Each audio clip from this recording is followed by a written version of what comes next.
Bonjour, je suis Hakim Na'alam et je vous propose ma chronique du lundi 4 novembre 2024. Elle s'intitule Aucune envie de jouer au Monopoly avec mes héros. Le martyr Larbi Belmehdi a été assassiné par la France. Purée, ça m'embouche un coin. Et moi qui pensais qu'il avait été victime d'un accident de chasse ou qu'il avait glissé malencontreusement dans sa douche. Merci Fafa pour ce communiqué. Un texte, cela dit au passage, où le déclenchement de la guerre de libération nationale est qualifié d'insurrection. On croirait réentendre les bulletins et flashs de Radio Alger avec cette voix d'époque nasillarde.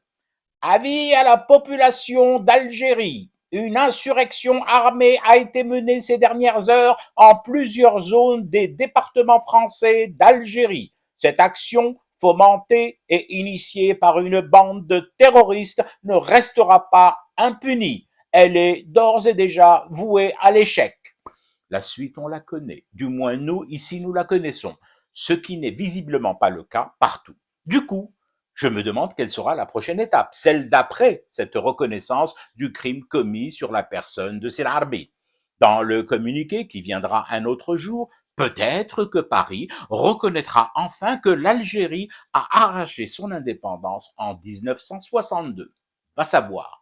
Et cette sensation désagréable, hautement toxique, que la France de Manu, beaucoup plus qu'avant l'arrivée de Jupiter au palais de l'Élysée, joue avec nous à une sorte de Monopoly. Je te cède Boumengel et tu achètes mon blé. Je reconnais le meurtre de l'Arbi Ben Mehdi et tu laisses Renault vendre ses voitures aux mâles bourrés de pommes d'Occitanie en prime et primeur.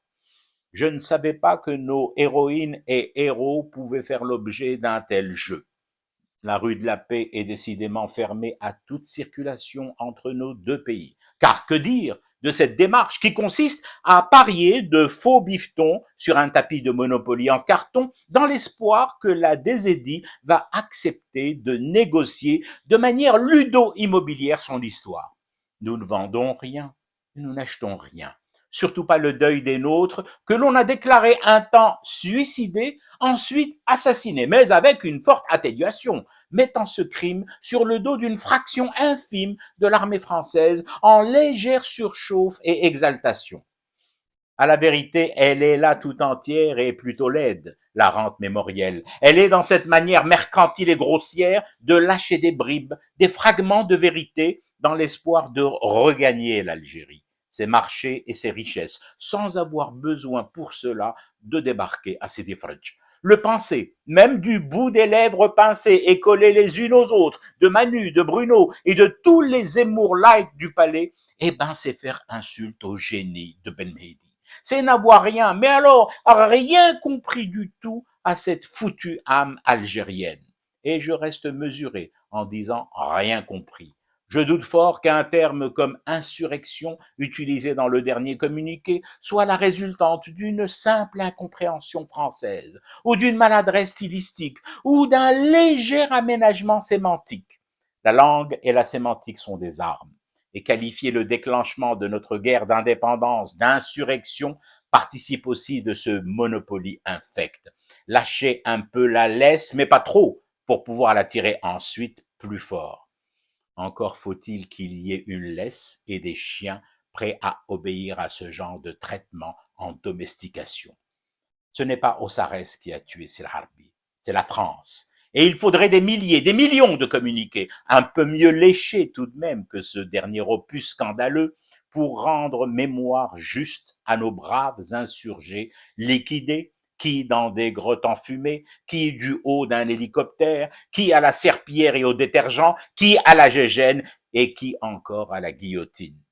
Lorsqu'on souhaite de bonne foi écrire en commun une histoire enfin apaisée, vraie et totale, on ne le fait pas par communiqué, ni par à-coups caractériels, encore moins en lorgnant sur les courbes, chiffres et projections du potentiel économique des Édiens comme clé de survie à une situation financière française frisant la banqueroute.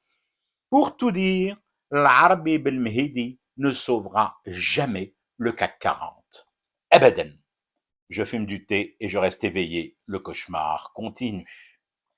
C'était Hakim L'Alam, je vous retrouve demain pour une autre chronique et une autre façon de dire son amour à l'Algérie.